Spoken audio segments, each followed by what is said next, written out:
you. And thank you for the opportunity to come here. It's been a really, really interesting day. As often is the case, the most impressive thing has been the children, the young. Last night, the children's choir was amazing. And now this video that we just saw, the animation, I want a link, please. I thought it was really, really well done. The only thing that really caught my mind there, really made me laugh, was where they had like the old world and the new world. And the old world phone was like, yeah, I had that. You know, my old world was a pen and paper. So sometimes you feel your age. So I represent Telia company, hopefully familiar to the Estonians and the Finns in the room.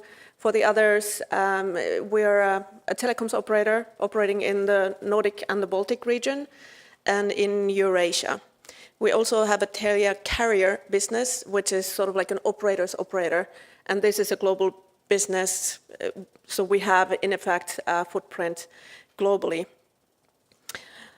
As a business, obviously, we like to concentrate on opportunities and on the possibilities. And the same thing is with when we discuss children online.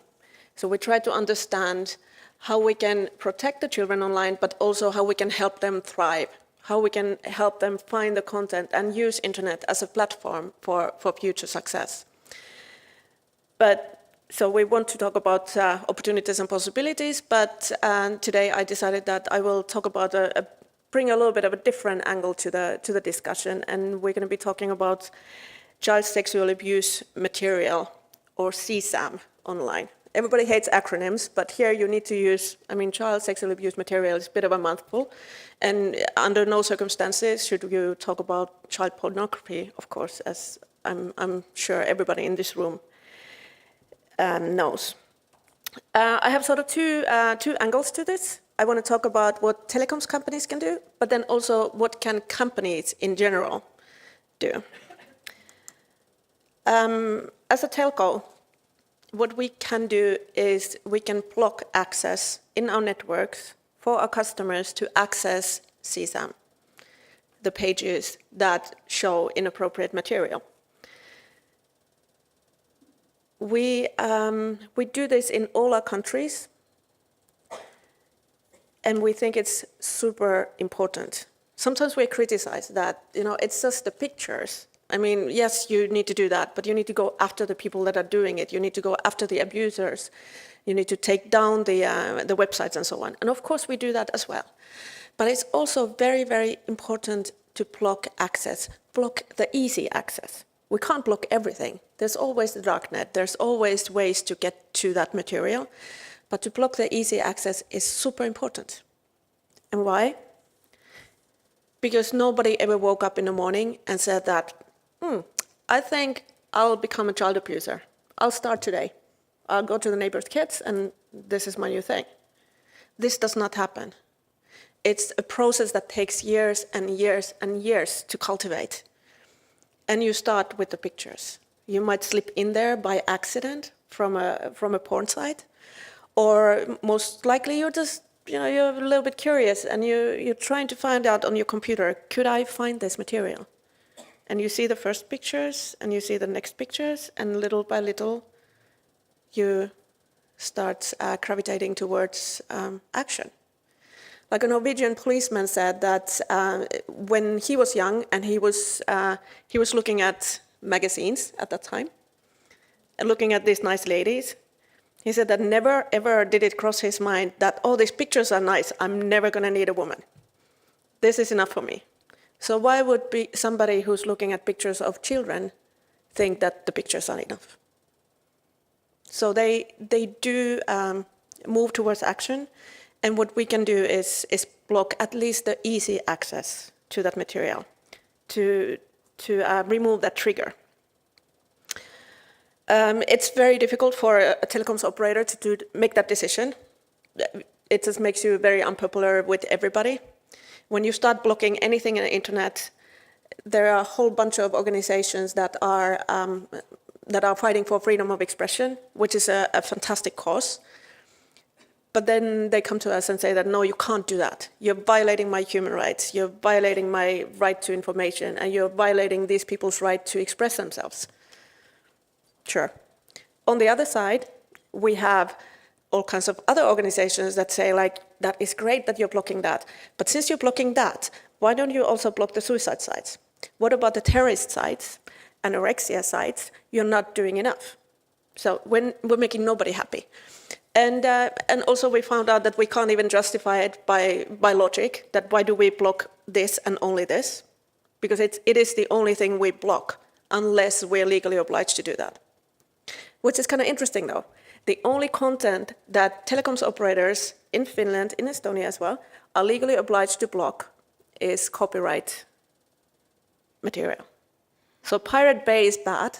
It's very important that Brad Pitt has his rights to his movies, but it's not so important for these children to have rights to be safe.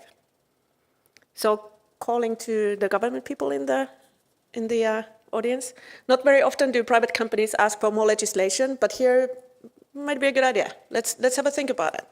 Because the kids don't have the legions of lawyers that Brad Pitt has and the entertainment industry has to push these things through the courts so that it ends up at our table and we have no choice except to block. So, no lawyers from the kids. So then we decided that we're just going to block, and we were trying to find the logical explanation that why this and why nothing else, and we couldn't find one. So we came up, we just decided that because we want to do it. We're a private company. We can make our decisions. This is our ethical decision. We will not allow this material in our networks.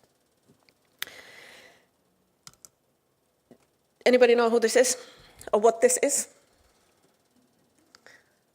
It hangs in New York in the Museum of Modern Art. It is the internet. Somebody actually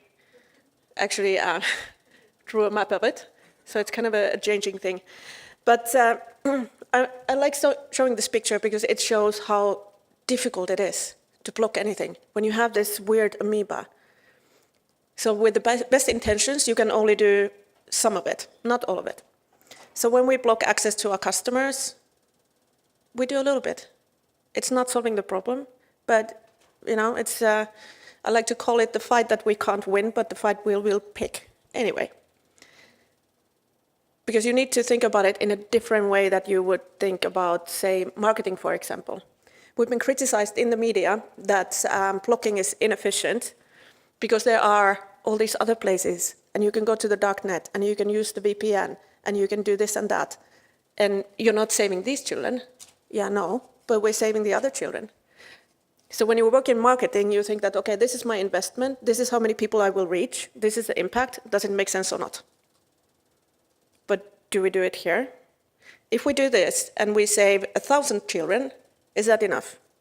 If not, how many do we need to change? Or if we only save 10 children, is that a bad investment? So not the same rules apply. So you do your little thing. Now, the good news is, so this is what telecoms companies can do. But now for any given company, you have perfect control over internet in some cases, and that is your own machines and your own network, the computers that the company uses. 1 in 1,000 people use their work computers to access CSAM. 1 in 1,000. And it's not like they're stupid people and they just don't understand that they shouldn't use their work computers for it. But there's a very clear logic there. This is your most private computer. You take your work PC at home and you can tell your kids, you can't touch it, it's daddy's computer. You tell your wife, no, you can't use it, it's mine.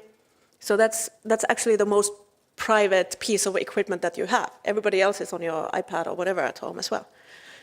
And these people are mostly men, and very often family men. So at Telia, what we did to tackle this part is that we have a client, so we have a piece of software in each and every computer that the company owns, that our employees use, And we have about 22,000 people working for us, so you can do the math. And then we use a list that we get from the local police or the Interpol, called the worst off list. And for those that are not familiar with the list, this is not a 16-year-old posing without a shirt. These are preteens. These are no doubt illegal pictures. So we take this list and we run everybody's computers constantly. It is like a virus protection program. When we get the same picture that is on the list, we'll take it to the police. And the police starts the investigation, and we support them with the data that we have. 1 in every 1,000. There are quite a few companies that are bigger than that. So we're talking to a lot of our peers, a lot of different companies as well, that not only telcos, any company. And when we're doing benchmarking, this number is pretty good. There are certain countries where you get 1 in 500. Other countries you get 1 in 2,000. But this is absolutely something that anybody can do. And if there are organizations here or companies, I think I'm probably at least the only listed company in the room. We're happy to help.